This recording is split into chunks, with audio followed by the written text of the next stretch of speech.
Today's episode, we are going to be answering a question from a friend of mine that reached out, and it brings me so much joy. One, to have friends that ask questions that are also on this journey with me. So she sent me this text last weekend about motherhood and how we show up for our kids where it doesn't feel like they're needing to earn our approval when we're sharing those hard emotions like sad with them. And so that is where we are going today. And this can also apply to your marriage. Like if you're processing these harder emotions, to not feel like you're needing to earn someone's love.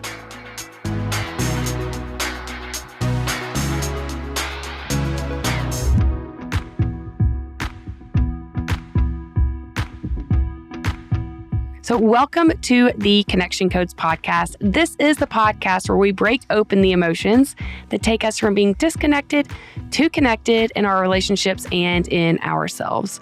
I'm your host, Tara Wages, and joining me is marriage and family therapist, clinical sexologist, Dr. Glenn Hill, and his incredible wife, Phyllis. And together, they have founded the Connection Codes, which is the guide to human connection. And we're so glad you're here. Yes. Hello, world. Hi, friends. Well, as it's been a minute, we've been traveling again. So, one thing I realized, and I hope this is okay to jump in, that often you guys ask for updates. And we've talked a ton about our daughter-in-law who's been battling cancer this year. And we haven't really mentioned an update lately. So just want to spend a minute just saying we're so thankful for you guys that care and that ask and that pray and all the things. She finished her first round of chemo, which was 9 treatments, and then they did a scan, and it showed that the tumors in her liver have shrunk, which they did not anticipate. And really, they were doing the chemo just to give her a few more days, months, weeks. So a lot of the doctors are really shocked, as in, we didn't expect to see this much progress. And she is withstanding them. They're hard on your body, but she is doing really well. She looks great. Though now it's that we think they're saying, do more chemo. We need to keep going on this journey. And the last chemo was really hard, the worst yet. And it caused some really funky side effects. And so I think that yesterday she shared that she's got, 2 more hard ones like that. And then that'll be it. And then they'll go to the easier chemo. Yeah, we're not at the end of the road, but we're seeing a lot of really beautiful things come out of this season and a lot of growth. And, it's just it becomes a way of life too. So right now it's just become the normal for them and for their kids, but still a hard road. Yeah. And, there's a lot of tough moments. So thank you for asking. And Glenn and I continue to travel. We continue to do all the things. We just were in Hawaii. We did an intensive there with a couple. And then we also had an opportunity to speak to 3 different groups while we were there. So that was really fabulous. And we look forward to the fall. We've got lots of travel coming up as well. But just wanted to give you a little snippet of an update of how we're doing, how our family's doing. Yeah. Thank you. I was actually thinking about that yesterday with the newsletter about Meg and we haven't updated about Meg. Lately, Thank you for sharing that. Yeah. We love to start our podcast each episode by actually sharing with you the tool that Dr. Glenn and Phyllis created to help us process emotions.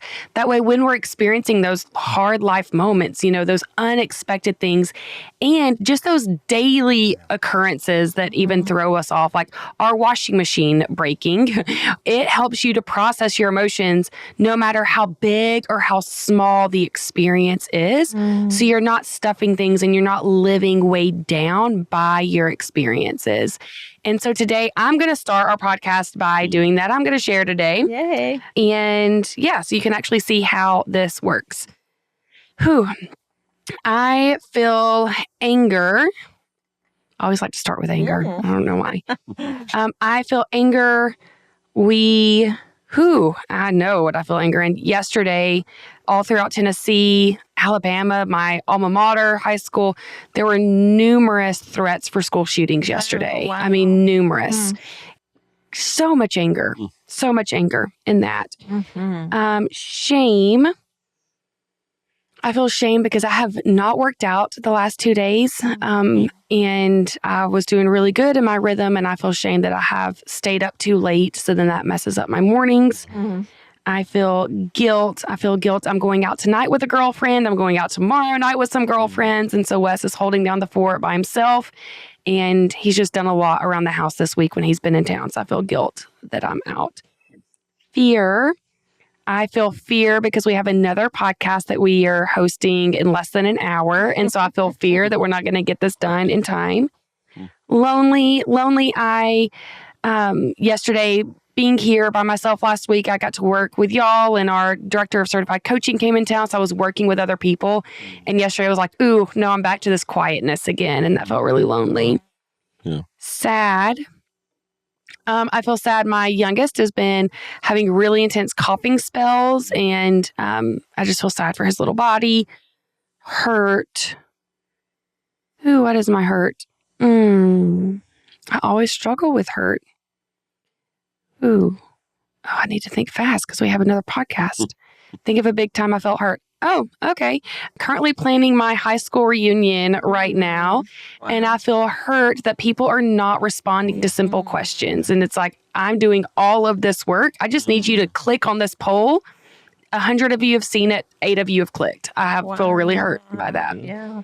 And joy. I feel joy always in being here with y'all. Wes fixed the washing machine that was broken. And my house is decorated for Halloween. I have lots of joy right now. Yes. So thank you. Wow. Thank you. Well, I obviously y'all know now that we don't have a time. I'm going to jump right into this question that has been asked. And when she sent this in to me, I absolutely loved it because I have thought about this as well. Because we talk about how any tool can easily become a weapon.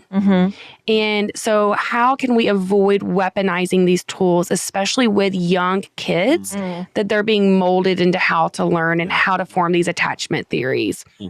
So she says, this might be a loaded question, more appropriate for a podcast, but sometimes I fear that when I'm constantly verbalizing my emotions around the house, like, sad, this room is a mess, my kids are going to grow up with a performance-based view of my love, that they bring me joy when their room is clean, or they have to be kind or have done a chore. So they think they need to earn my love, even though it's my emotions. They have nothing to do with how much I love them. Do you ever think about that? Yes, I do think about that. Well, there you go. You answered the question. The answer is yes. It's interesting because as you're reading that, and first of all, for you listeners, we love answering your questions. So please email and send us your questions because that makes great material for the podcast. I think that when you were reading that, I was thinking about our children, and I actually had an interesting conversation with our son in the last week, and it had to do with money. And as you can imagine, when something as catastrophic as cancer hits your family, it kind of rattles your finances. I mean, it just does. It's the unknown. It's the unexpected. It's huge medical bills. And then just, when it first happened, he took 2 months off just to be with her because they really didn't think she would survive. Yeah. And he's like, I can't go to work when this is the last days of her life. And so that's pretty tough when you miss 2 months of work. So we were talking about money. And I just talked about and remembered when we moved to Tennessee, Glenn took some time off. We were finishing our first book, and we decided to go on a bare bone budget. And so we made it a game. We would say, who can take the shortest shower so we can conserve water? We were just everything we could think of. Yeah. We made it into a game. So I'm like trying to say this to my son as in we made things a game. We were like, guys, we want to not spend a lot of money right now because we just moved here, a lot of expense in that. And he said, oh, Mom, you don't think I remember that? That was so traumatizing to me. I thought, oh, my word. And I said, oh, guilt. Oh, my goodness, shame. Like, I didn't know that was traumatizing to you. And for him, it didn't feel like a game. It felt like, we are so poor, or we might not have money for, or whatever. So it's an interesting conversation because that was 25 years ago. And I thought, wow, his memory of that is that it wasn't a fun game. Yeah. His memory of it was we were on the verge of destitute or something, so it was traumatic for him. So I give that example to say, as a parent, what one child experiences in your family and another can be very, very different memories. So that's a given. What I love, which we did not have back then, was the connection codes.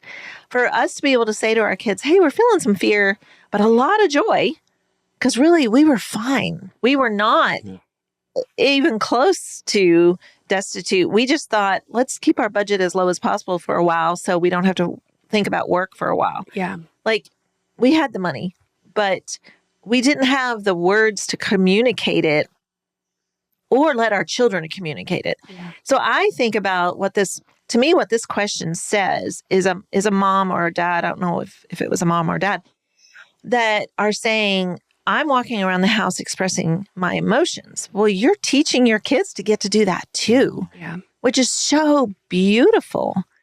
Like, that to me is so powerful to say, wow, what a great example you are being for your children. To be able to say the emotion, oh, I feel sad that the room's a mess. I think that is the humanness that draws the humanness out of our children. And as we know, it fires that in their region of their brain as well. And so they're really learning to tune in. And to me, it's just a teaching opportunity. Yeah. And I always go to the macro first. I mean, for any human on the planet, I'm going to say you have the right to exist. You have the right to be a human. You have the right to experience what you experience. You have the right to convey that experience. I don't care if it's a parent or a child or a neighbor or whoever. Everybody has that right. So I'm never going to say to this mom, ooh, you just need to shut up. We don't want to hear about your experience. And this has nothing to do with love. This has nothing to do with how you treat your children. You're being kind to them. You're just conveying that, I feel some sadness about that. And therefore, I do not love you. Well, those are two completely separate things. I don't want her or anybody to be unkind to the other. I feel sad about the room, therefore I'm going to be mean to you the rest of the day. Well, no, those are not equal at all. Those are two very, very separate things. Also, as Phyllis said, you're modeling this because I want this, whatever, this 3-year-old, this 8-year-old, this 12-year-old, this 15-year-old, this 20, 30, 40-year-old to be able to turn to the other, to mom, to dad, whoever, and say, I'm feeling sad about this. I'm feeling pain about this. And if we model inauthenticity, and I'm not saying there's never stunt double moments. If you haven't listened to the Stunt Double podcast, do so. There are stunt double moments. I get that. But overall, authenticity is, first of all, it's our human right. Second of all, that's what the other needs, is to see the authentic self. This is simply what's happening for the mom in the moment. Again, there's no behavior attached to that. I'm going to treat you poorly because I feel sad about the room, or I'm going to treat you better because I feel joy about the room. No, those are not connected. They don't need to be connected at all. But you're modeling authenticity. And the reality, and I get this, and I don't know your friend as far as their life, their lifestyle, but the more you do it, the smoother it will get. This is very clunky for Phyllis and me early on, and of course we were just learning it as we went, just like everybody else is. But as you become more and more fluent, more and more adept at both recognizing the emotion, verbalizing the emotion, just for the emotion, not, again, I felt fear when you did that, therefore I'm going to treat you poorly. I felt shame when you did that, therefore I'm going to be mean to you the rest of the day. No. I'm just going to process through what's happening for me.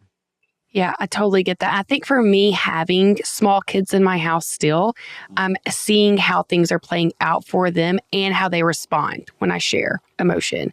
And so I have definitely tried to tune in to how this could be a weapon for them or turn them off from it. So one of the things that I try to do is, one, I also really try to balance my joys with them.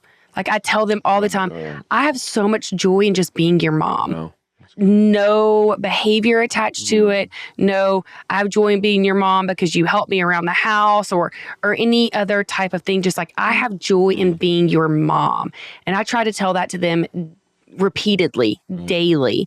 And so I do think that there is this balance because I could see parents unintentionally because I was this way for a while. It is very easy for me to process my sad. Oh, sad you spilled the milk. Oh, sad that this is a mess because my house is a disaster all the time. I would be processing sad water was spilled on the couch this morning, 25 things happened that I felt sad about before they walked out the door. I didn't process all of those with them, obviously. But I can see how that could be really big emotion felt where there could be easily an absence for joy, especially for moms that are constantly in the mode of like homemaking and picking up and all of those things. So I have to really retrain myself to find the joy because I had lost joy in motherhood for a while and the core emotion was help me refine it. So now I'm very in tune of like, ooh, I have joy about that. I have joy that we're eating ice cream right now. I really try to vocalize the joy as frequently or close, where they can really feel it as I do sad or hurt or fear with them. And another thing that I have done with the core emotion wheel that I have a little fear in sharing because I'm scared you're going to tell me I'm doing it wrong is that when I do the wheel with them, unlike Wes, where sometimes with Wes, that's where we can be like, man, I feel hurt that you said that to me yesterday. Like I can do a whole wheel about what he has done or his actions. With my kids, I try not to make it really heavy again, like where it feels like, well, everything I've done is wrong. I don't want them walking away feeling like everything I've done is wrong. I use this tool with them to connect with them. So I'll share my shame of like, I didn't move my body today. It's been my goal to move my body every day and I didn't. Or I have shame that I yelled at you today and that's not who I want to be for you. Versus like, I feel shame because you were too loud in the grocery store. Where every single thing is how everything you've done wrong today. So I try to just tune in to their ages as well to be like, my goal with them at this point in their life as 11, 9, 7, and 5-year-old, I just want them to get really good at processing. And if this becomes where they're only hearing me say negative things about them, they're not going to want to do this with me. So I always make my joy about them. Every time, if I'm talking to my oldest, it's about her. If I'm talking to my youngest, it's about him. And then I will say like, oh, I feel hurt that you yelled at me this morning. I feel hurt about that. But I'm not going to hound them with everything they've done wrong that day. Yeah, and what we observe is that, because we do this in sessions, with couples all the time, a lot of it, we always say that a tool easily becomes a weapon. Is a hammer a weapon or a tool? It depends on what you do with it. A chainsaw, weapon, or tool. So it depends on how you use it. But even the tone of voice, which, how do you decipher that and distinguish exactly? Yeah. But just for me to say to Phyllis, I felt hurt because you did this. Well, that feels like a weapon. I'm attacking her with it. Whereas for me to say the exact same words and say, I felt hurt when you said that. And we've been doing this long enough where we dance really well with it, that she gets it that I'm not indicting her. I'm not blaming her. I'm not accusing her. I'm just saying when you said that thing, and those of you who know our story, that thing could be thanks for unloading the dishwasher. Yeah. Well, there's no way I've never met the person who's going to be like, oh, she said what to you? That is horrible. Well, no, this has nothing to do with Phyllis, even though it's all about Phyllis. This is about what happened inside of me. And I felt, she did the other day, she thanked me for something. It wasn't the dishwasher, but she said, babe, thanks for doing that. And I felt shame in the moment. Phyllis isn't wrong. She's not bad. It has nothing to do with Phyllis, even though she's actually the one that said it. But it's just what happened inside of me. Yeah. And I was able to tell her that. We processed it probably in 10, 12 seconds. I don't know. And then we're just rolling. Yeah. So it's not that it's this big, well, I feel shame when you do that. Well, now it just turned into a weapon. Right. I just want to use it as a tool. Yeah. And I think that can be hard, especially for moms that are home all day. My tone is really harsh a lot. That is one of the big things about me that I've worked very intensely on adapting and changing, that I really try to be mindful of. and I have fear in saying this because I know that my mom is listening and I love her and she's amazing and I'm grateful for my childhood. I grew up in a house that tones were harsh. It was hard. It was hard. And I used to be this very flowy, lighthearted, like my voice was so soft all the time. Like listening to how I used to talk versus how I talked when my kids came along is very different. Olive can't stand to listen to my old voice because she's like, who is that? And I feel shame in that because I'm like, ooh, my tone shifted when y'all came. And so for me, I have to be very, very careful about that part of the tone. And I think a lot of our listeners, especially early on in this process, also need to be very careful. And so if you haven't mastered the tone part, mastering the words part really matters and balancing that out so it doesn't feel like a weapon. Another thing I do with my kids is I remind them, because they don't know, that my emotions are just not, or they're just mine. It's okay that I feel sad. And that still doesn't feel right for them. Because they don't want me to feel sad. Right. My kids don't want me to. Even though we sometimes get emails from people who are like, my kid is, they want me to hurt or they're manipulating me in this way. It's like, man, I felt that for a long time. I can see my kids love me. You know, like they don't want to hurt me. And now that I can see it from that lens, I'm like, ooh, when I feel sad, guys, it's just mine. It's just mine. Like, it's okay. That doesn't mean you're bad or you did anything. But I have to tell that to them over and over again, because otherwise I do have fear that they are going to feel responsible for my emotions. And I don't want them to feel responsible for my emotions. Yeah, and let me put this little add-on. And this is, we always say Connection Goes 101. This might be 201. I don't know. But and this is a delicate thing, and I get that.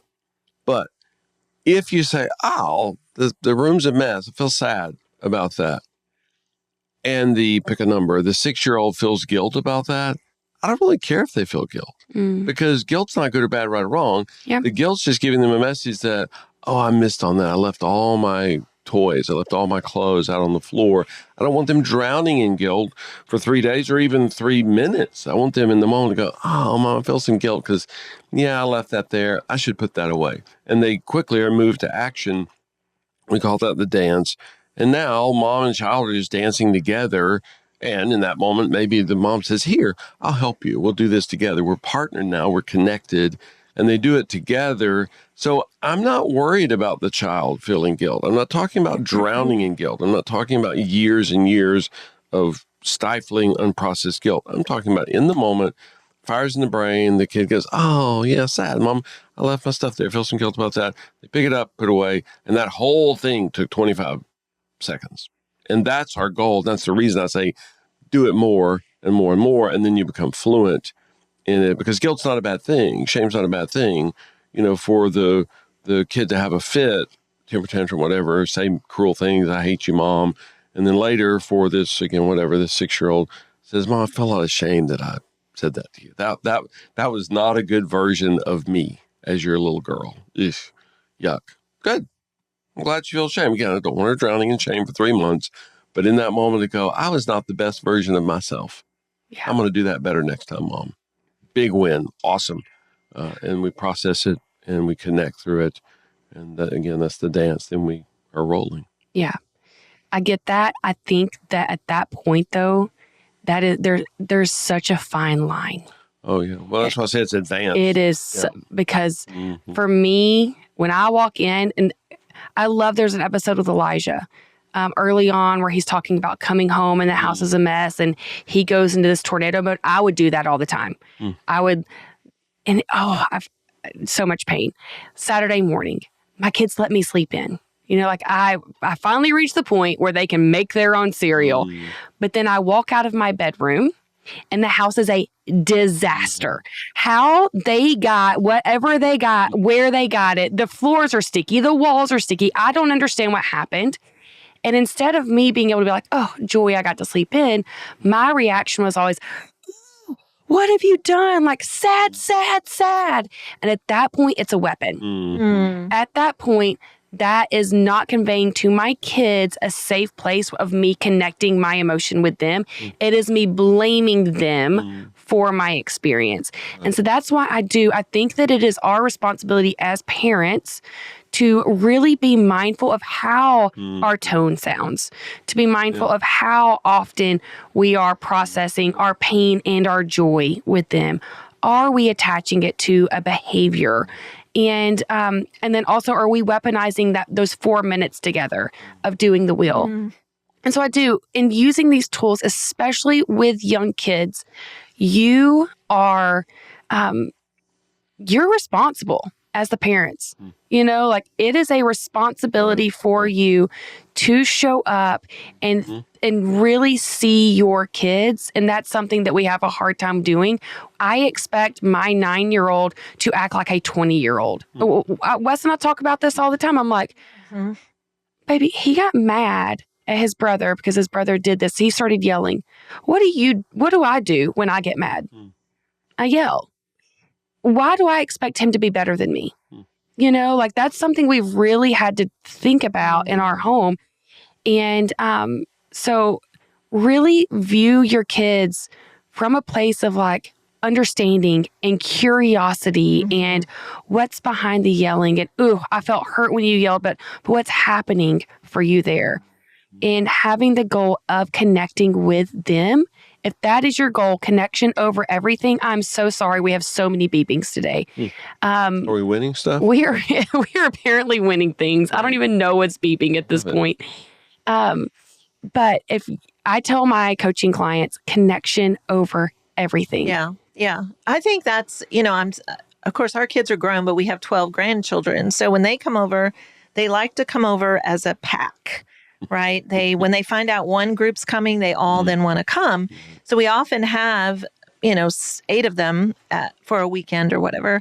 So I'm thinking about all the moments and really trying to relate, which is very different, right? To me, you're the one who day in and day out have children.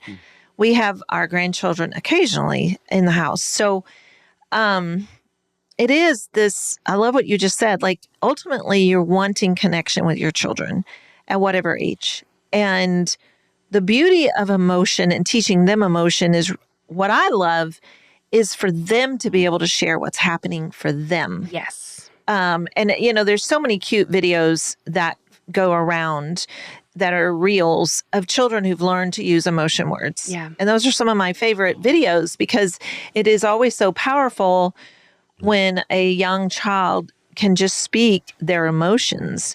And that is the ultimate goal. The goal is that you're teaching them to share what's happening for them. Yes. But I think about like specifically that question, and I don't know the person, so I've never seen them in action as far as a parent. But I think, okay, if I think back to the pre-Connection Codes days, I would say, you've mentioned yelling. I don't know that I was ever a yeller, but I would say my kids knew when I was not happy with whatever the condition of the house and I think what I remember about Glenn was he was what they would call the lecture. They would get a lecture from Dad. And I remember our son especially would go, could you just spank me instead? Like, it's like the words were too many. So I have memories of how we parented or, go to your room, you're in trouble, the timeouts, those kinds of things. And to me, with the Connection Codes, it's giving you a different set of tools to connect with your children. And that's what's powerful. Like, to me, it's going back to that. It's like, what are we trying to do with these tools? That may be a good question. What are we trying to do as parents with these tools? Because I think that, to me, I love making this a part of your life, as in do the wheel with your kids every day. Hear about their day through the emotional lens.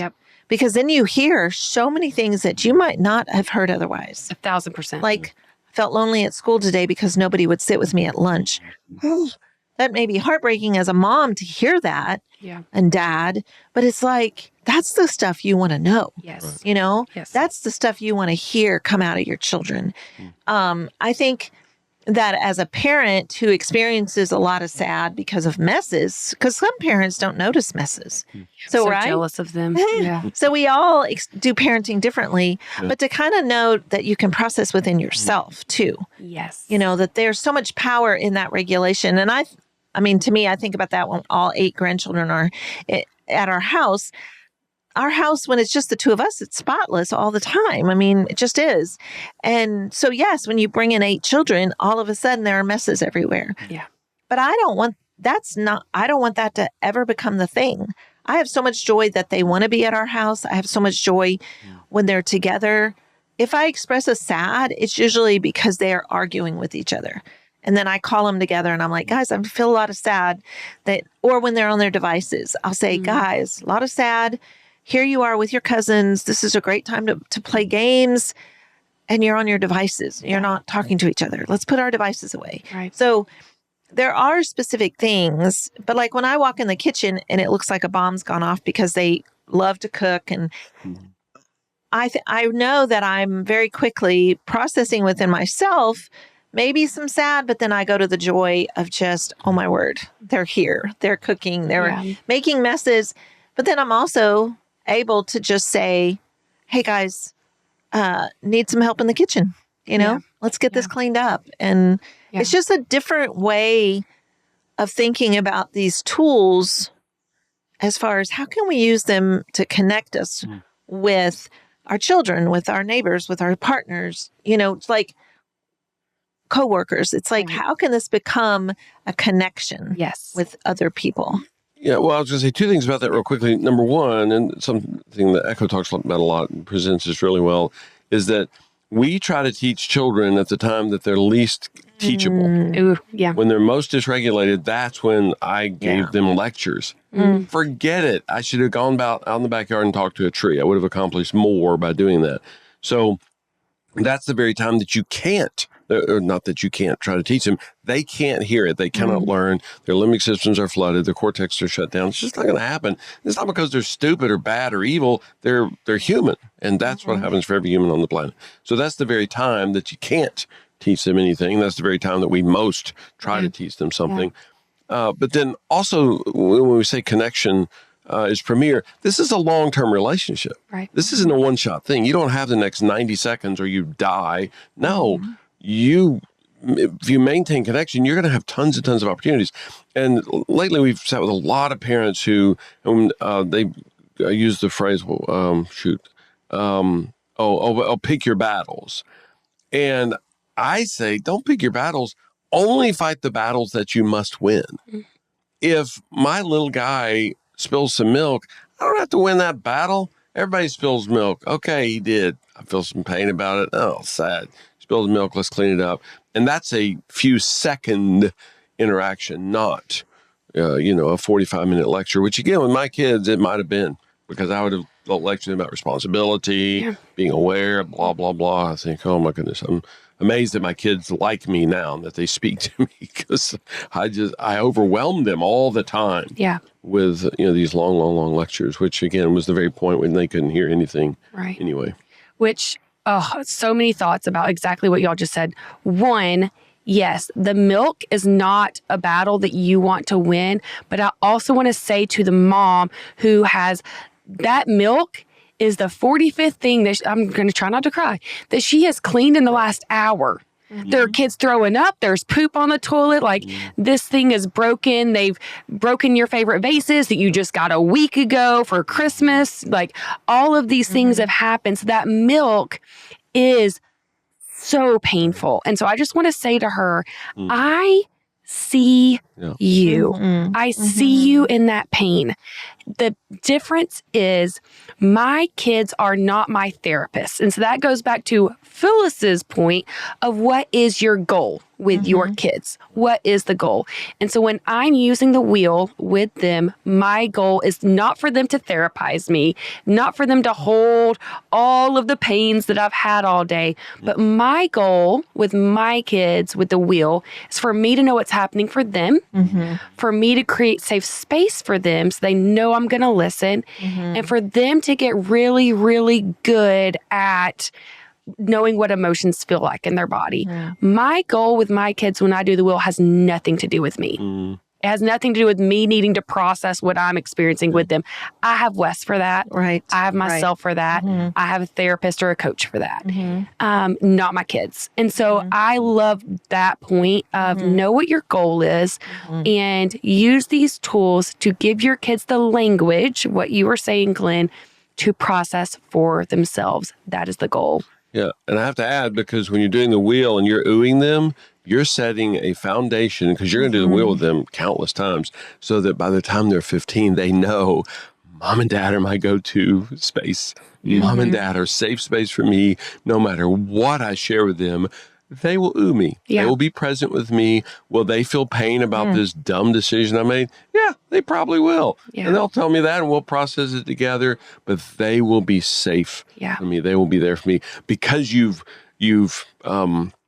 how do I say that? You've trained their brain so many times when they shared about what happened when they were 3 and 5 and 8 and 10. So then when they bring these bigger, what is the Echo's quote? It's so good. She says, if we're not present with our little ones with their little problems, they won't come to us with their problems. Yeah. And so we've been belittling them. You know, this little 8-year-old says, oh, this boy at school doesn't like me. We're like, you're 8. Who cares? It doesn't matter. You won't even remember that kid in 5 years. They're not going to come to you when they're 15. Yeah. And so they're going to go to other people. You're not their safe space. And I say with parents all the time, like, we raised them better than that. They never share anything with us. No. You told them for a decade, don't share anything with me. I am not safe for you. The 15-year-old finally got a license, has some independence. The 15-year-old doesn't turn to you anymore. And the parents are bewildered. It's like, actually, that's what you train them to do. Not from a bad heart. We frequently do it actually thinking we're helping them. What's that phrase people say? Oh, wait till you have adult problems. That is such a terrible thing to say, because that 10-year-old's problem is real for them. I get it. We're sitting in our chairs. But in their chair, that's significant. Yeah. I think that's so powerful. And I know we are about to wrap up. We have to have another podcast in 6 minutes. But I also want to add one last thing of the difference it's made to also process the joy with them. I know I've shared on the podcast several times that I have a kid that has a really hard time touching joy. And I do blame myself for that, because for so long in their childhood, I did not experience joy. And then even the beginning years of using the connection codes, I did not touch joy very much. I didn't recognize that. I didn't vocalize it. And it's something that over the last, I would say probably year, but really the last like 10 months, I really tried to tune into and refine my joy. I'm going to cry. Anytime I talk about the kids on the podcast, I cry. Love it. This kid is a particularly hard kid at times. And Wes and I have to process a lot about this kid when they're not around. But over the last like 3 weeks, I have seen the biggest shift in this kid's joy. Like they would not share joy. We would have dance parties as a family. They would sit out. Like we would do all of these things. Like they were not participating in any of our joyful moments. And the other night I was in the bath and they walked into the bathroom and gave me an entire dance performance to my favorite song, you know, like, and smiled, joyful smiles. And so I just want to emphasize, like, even when you're like, we had a podcast about living in pain, and when you're in such deep pain, it's easy to miss the joy. And I think a lot of moms with very young kids are living in such deep pain all the time that we are not experiencing our joy. And so I just want to encourage you to really use the wheel to tap into that joy and process that joy with your kids over and over as often as you are the other, because they see it and they feel it. And when you feel joy, they feel joy. And that just creates this like beautiful side effect for all of you. And so when I'm only processing sad, like my 5-year-old goes, sad, sad, sad, you know, like, but I also want him to say joy, joy, joy. Yeah. You know? Yeah, absolutely. So I would thank you to my friend. I love you so much. Thank you for sending me this message. I have so much joy that you're on this journey with me. And to our listeners for showing up every single week. Genuinely, thank you for being here, for leaving us these 5-star reviews. We have decided, sorry, I haven't told you all this, me and someone else have decided, Spencer, that we want to do giveaways because we keep getting people asking, we want a mug or we want a keychain, we want a magnet. Yeah. So if you leave us a review, we're going to do giveaways. Nice. So each month, send us an email and say, hey, I left you a review. Here's a photo of my review. Wow. We will do a drawing and give away a mug or a keychain. We'll give you the option for what you would like or a couple of things. Cool. So if you haven't left us a review yet, go do it, screenshot it, send it in. If you have, feel free to screenshot it and send it in. We will send you one of our items that you can have because we don't have the capacity to have a storefront right now. So many of you are asking from it. Our team's not big enough yet. One day. In the meantime, leave reviews. And if you're ready to dive deeper into your parenting journey with using these tools, if you're like, I haven't even started with my kids, our parenting course is where you begin. Yes. That is it. It has changed everything for us. And there's a link in the show notes where you can access the parenting course. Use the code podcast20 for 20% off. And we are so glad you're here. We do all of this because you need this. You deserve this. So let's do this. Let's do this.